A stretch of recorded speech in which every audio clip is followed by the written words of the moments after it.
Already আমি এইভাবে reels বানিয়ে দিচ্ছি।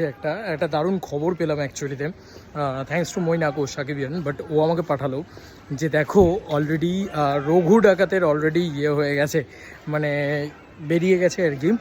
এবং হইচই এখন থেকে কিন্তু প্রমোট করছে। বললাম তো এসভিএফ সাংঘাতিক, এই কথাটা আমি আজকে সারা দিন ধরে বলে এসেছি এবং আজকে আবারও সেটা প্রমাণিত। এসভিএফ এবং হইচই সব দিক দিয়ে কিন্তু প্রমোট শুরু হয়ে গেছে অলরেডি। কিন্তু তারা তাদের স্টোরিতে লাগিয়ে দিয়েছে, টাইমস অফ টেলিগ্রাফ থেকে পোস্ট হয়েছে, সেখান থেকেই কিন্তু সবাই মানুষ জানতে পারছে আর কি অ্যাকচুয়ালি বিষয়টা। টেলিগ্রাফ থেকেও কিন্তু প্রমোট হচ্ছে, অ্যাট দ্য সেম টাইম হইচই সেটাকে স্টোরি লাগাচ্ছে, এখন থেকেই প্রমোশন শুরু।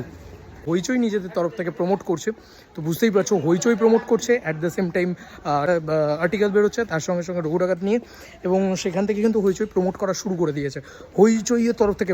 বললাম তো এসভিএফের আরেকটা জিনিস আমি বলতে ভুলে গেছিলাম, এসভিএফের নিজস্ব ওটিটি প্ল্যাটফর্মও আছে, সেখান থেকেও প্রমোট হবে এই ছবিটা। তো রঘু ডাকাত ইটস এ ম্যাসিভ থিং।